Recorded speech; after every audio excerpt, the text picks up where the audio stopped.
noong isang taon, dinala kayo ng unang hirit sa Holy Land para sa live Lenten coverage nito. Ngayong pong taon naman, ay dadalhin namin kayo sa sentro ng Katolisismo, ang Vatican sa Italy. At unang araw pa lamang ho ay maswerte ng nabasbasa ni Pope Francis ang ating kahiritang si Susan Enriquez. Kaya naman, pakinggan po natin ang kanyang kwento live mula sa Italy. Susan, good morning mula dito sa Pilipinas. Mars, buongiorno dyan sa Pilipinas. Alam mo, lahat naman tayo, mga Pilipino, no? Halos lahat tayo. Kung magkakaroon ng pagkakataon makarating sa Italy at lalo na tumuntong dito sa Vatican City, kakasama sa kanyang hahangarin o nanaisin na makita ng malapitan si Pope Francis. Kaya naman ito yung ginawa ko ngayong araw nito. No? Maraming tao, maaga nagdatingan ng mga tao doon sa St. Peter's Square. Maaga silang pumila. Pero hindi yan naging dahilan para hindi natin ituloy yung ating pagnanais na makita nga natin ng malapitan si Pope Francis. Pero nadagdagan pa yung kailangan mong paggawing sakripisyo para lang makita mo si Pope Francis dahil bumuhos ang ulan. Pero alam mo Mars, kahit pa bumuhos ang ulan, hindi ito naging dahilan para umalis yung mga tao doon sa kanilang mga pwesto. Bagkus, itinuturing daw nila ito na blessing at yun nga, mapalad kami na magkaroon ng pagkakataon makita kanina si Pope Francis. Panoorin po natin ito. Makapal ang tao ngayon na nandito ngayon at taghihintay para sa convoy ni Pope Francis. Noong 2015, isa ako sa mga reporter na nag-cover sa pagbisita ni Pope Francis sa Pilipinas. Pero hindi ako nagkaroon ng pagkakataon na makita siya ng malapitan.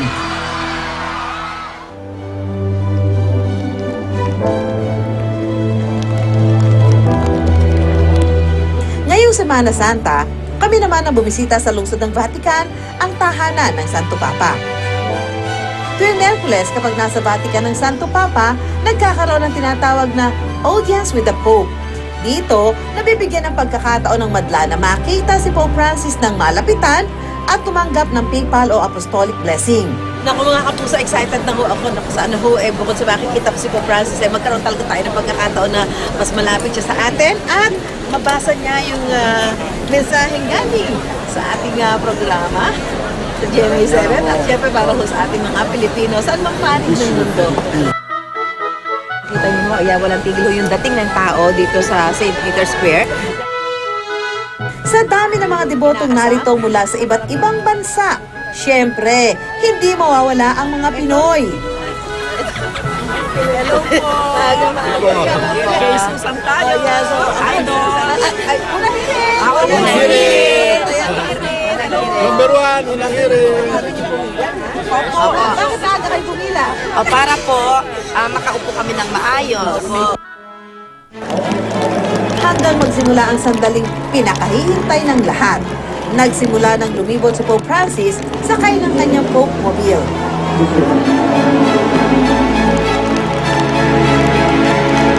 Mahigpit ang seguridad. Bukod kasi sa pinuno si Pope Francis ng buong simbahang Katolika, siya rin ang tumatayong head of state ng Vatican, ang pinakamaliit na estado sa buong mundo. Try namin na abangan si Pope Francis. Emotional pala yung feeling talaga pag nandito ka sa St. Peter's Square at dito mo nakita si Pope Francis. Ito na, nakapagpunta ko si Pope Francis. Ready ko na yung ating streamer from the Philippines, from Unang Hirit. Francis! Pope Francis! Pope Francis! Pope Francis! Pope Francis! Nakakakanya ko lang dahil yung eksena dito. Nakakita ko si Pope Francis. Kahit umuulan, okay lang. At least nakita natin na dumaan siya dito. Ikot na siya dito. Nakakatouch yung eksena talaga, di ba?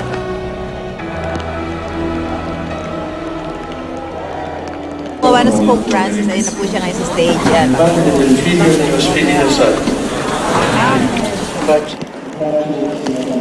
Nagbibigay na po ngayon ng mensahe si Pope Francis sa mga tao na dito sa St. Peter's Square ngayon pong araw ng Miyerkules. Tapos na yung kanyang pagbibigay ng blessing sa mga taong nagpunta rito. Kahit na nga po umuulan, marami talagang matitig na naghintay kay Pope Francis.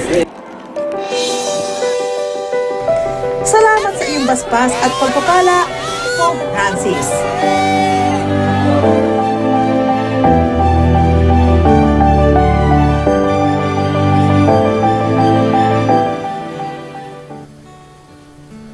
Alam mo, Mars Connie, matapos yung pagkakataon kanina na makita natin si Pope Francis ng malapitan, no? Ito na yung pinakamalapit na pagkakataon nakita ko siya, no?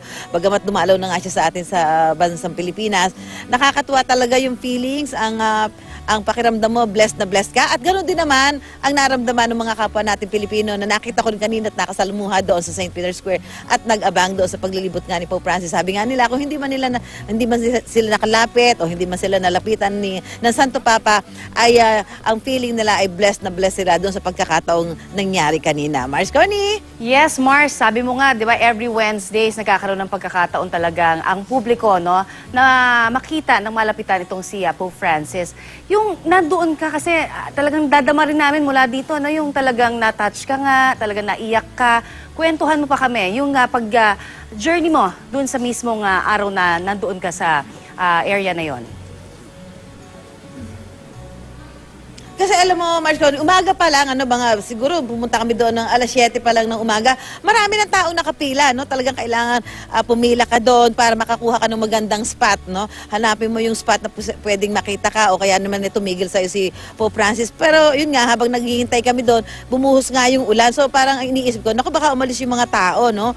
Kasi yung iba, hindi naman handa, walang dalang payong, walang dalang kapote. But hindi gano'n, ano? Yung iba, kung wala man dalang payong at walang dalang kapote, wala nang pagkakataon para kumuha, naghintay pa rin sila doon at yung mga nakausap ko, sabi nga nila, blessing pa rin namang tinuturing nyo kung umulan at naglilibot doon si Pope Francis at makikita nila ba, Mars Connie? Oo, talagang nakikita na rin namin yung warmth ng Santo Papa, hindi ba? Talagang genuinely, talagang kumakaway, nakangiti parati. Pero how's the security? Kasi alam naman natin, talagang may mga banta rin, ano? Lalo na dyan sa Europa.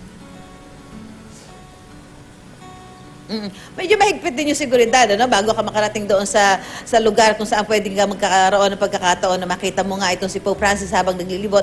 May mga security check na ginagawa, yung mga bag, yung mga dalang gamit, dumadaan doon sa x-ray machine. At siyempre, yung mga lugar doon na talagang off-limits para sa mga taong pumupunta, may mga nakabantay talaga. Kahit kami mga media, no? Kailangan mag-secure kami ng mga accreditation permit from the Vatican para kami ay makapag-cover doon sa pagkakataon kanina doon nga sa general audience. Mapuntahan natin yung ilang lugar doon na kahit pa paano may magkakaroon tayo ng magandang pagkakataon na makuhaanan at malapitan itong si Pope Francis. Mars Connie? Yes, Mars. At gusto din siyempre natin mapabaon, ano, yung mensahe naman ng ating Santo Papa dun sa misa na ginawa niya dyan. Ano nga ba yan? Oo.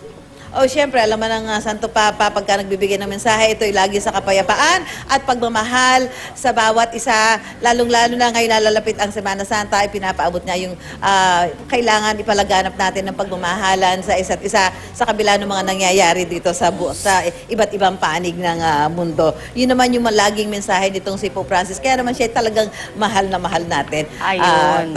Siyempre, Mars Connie, kami dito ay talaga tuwan-tuwa doon sa pagkakataon nangyari kanina. At wag ho kayo aalis dahil mamaya ihahatid pa ho natin ang ilang mga pamamasyal natin dito sa Italia. Kasama pa rin natin ating mga kababayan mula sa Barangay Balele sa Tanawan City, Batangas. Makakasama pa ho natin sila kaya wag ho kayong aalis. Mars Connie? Yes, kamusta mo na lang kami sa kanila, ha? Buongiorno, maraming salamat, Susan. Babalikan ka namin maya-maya lamang.